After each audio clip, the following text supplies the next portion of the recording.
जय friends, Uttar Pradesh police 8,244 सीटों का जो डीबीपीएसटी जो 26/12/2024 से चालू हो गया, जो कि शुरू में महिला उम्मीदवार कैंडिडेट का डीबीपीएसटी चालू है। तो कल पहला दिन था। पहले दिन में काफ़ी बच्चे जो 150 बच्चे न्यूज में दिखा रहा अनुत्तीर्ण हो गए, जो कि काफ़ी बड़ा रेशियो, लगभग 4,800 समथिंग बच्चों का कल डीबीपीएसटी हुआ था। तो आज मैं बात करूंगा डीबीपीएसटी के दौरान आपको क्या क्या ले जाना है, कैसे आप करवाना, और जो बच्चे कैंडिडेट आपके डीबीपीएसटी करके आए हैं उनसे भी मैं बात साक्षात करवाऊंगा कि आपके क्या जरूरी है और यूट्यूब पे कितना रिमूवर फैला जा रहा है। उन चीज़ों को ध्यान नहीं रखते हुए अपने चीज़ों को तरह से नापा जा रहा है, क्या डिजिटलाइज है, ये सारी। और जब हम अंदर गए तो उसके हिसाब जब गए तो वहाँ पे सबसे पहले हमारा बायोमेट्रिक हुआ। दिन में ही जो कि 4,000 समथिंग बच्चों का डीबीपीएसटी अलग अलग पुलिस लाइनों में हुआ, जिसमें 150 बच्चे अनुत्तीर्ण पाए जाओगे, जो कि बहुत बड़ा एक रेशियो है। तो आप अपने जो पूरी प्रोसेस को मैं बताऊंगा। जैसे ही आप गेट लगभग 9 बजे से पहले नहीं खुलता, 9 बजे से आपका गेट पर आपको पहुंच जाना है। आपके पास आधार कार्ड आपका होना चाहिए, एडमिट कार्ड हो जाएगा, वहां पे चेक होगा, आपको वहां पे से पुलिस लाइन के अंदर लिया जाएगा। पुलिस लाइन जब अंदर ले जाएंगे तो वहां पर आपको विधिवत बैठाने का एकदम प्रक्रिया होगा। वहां पे आपका नोडल अधिकारी के साथ साथ कई और मेंबर होंगे, जहां पे आपका डीबीपीएसटी चालू हुआ।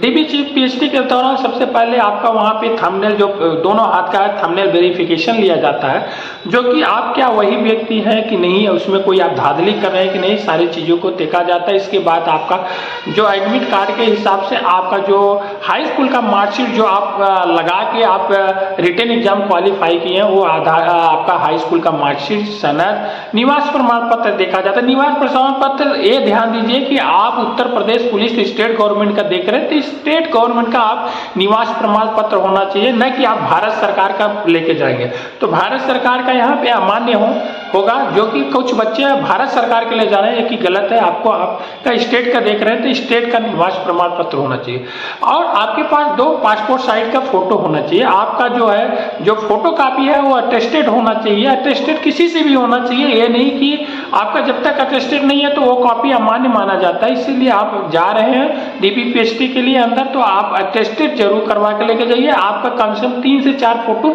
1-2 फोटो एक्स्ट्रा होना चाहिए। कभी क्या जरूरत पड़ गया आपको, उसके बाद आपको गेट को बाहर आना, एक आप भर्ती प्रक्रिया में जा रहे हैं तो आपको गेट के अंदर बाहर ज्यादा आने जाने का मौका नहीं मिलेगा। एक बार आप एंट्री कर गए तो उसके बाद आपका जब तक डीबीपीएसटी एकदम खत्म नहीं होगा तब तक बाहर नहीं आने। ये इमरजेंसी केस छोड़ के आपको, मान लीजिए कोई रिलेटिव है, गेट पे आपका कोई बैग छूट गया तो आप जाके ले सकते हैं। ऐसा नहीं कि आपका बैग छूट गया आपको एकदम नहीं, अब जाने नहीं दिया जाएगा, ऐसा नहीं होगा। आपको कुछ ऐसे परेशान जो कि आपके सगे संबंधी साथ में आते हैं, क्योंकि महिला उम्मीदवार है तो अकेले तो ज्यादातर आते नहीं, कोई ना कोई रिलेटिव साथ में आता है। कुछ ऐसा प्रॉब्लम उनके साथ छूट गया तो आप जाके लेके आ सकते हैं, लेकिन अननेसेसरी मूवमेंट आपको, आप एक बार एंट्री हो गए तो आपको गेट के बाहर बार बार नहीं आना देना पड़े। तो वहाँ पे जो कि प्रशासन एक हर चीज को नजर नजते हुए ही हर चीज को प्रक्रिया को जारी रखता है।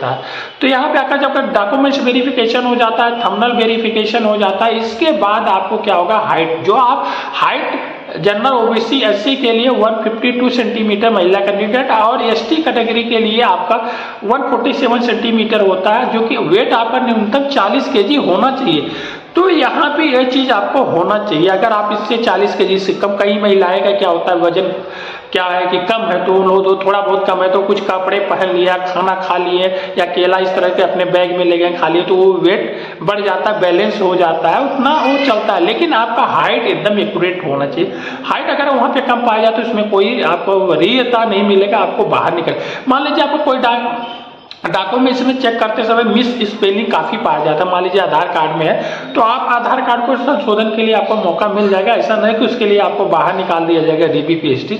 लेकिन आप अगर अभी जाने वाले हैं कल या परसों या नरसों अगले दिन जाने वाले हैं जो महिला कैंडिडेट, तो अपना ये चीज़ को करेक्शन करवा के जाइए, क्योंकि आप एक भर्ती प्रक्रिया में जा रहे हैं तो आप ओके करके जाइए। आपको बहुत मौका पहले से मिल रहा, तो उन चीज़ों को, तो क्या क्या कैसे हुआ आपका, क्या डिजिटल कापी हुआ मचा हुआ है कि आपका डिजिटल हो रहा है? डिजिटल नहीं, जो नापने का स्केल है उसी से हो रहा है। एक रिमूवर फैला रहा है, डिजिटल से हो रहा है, ऐसा नहीं। आपका वेट सही होना चाहिए, डिजिटल आपका जो 152 सेंटीमीटर है होना चाहिए।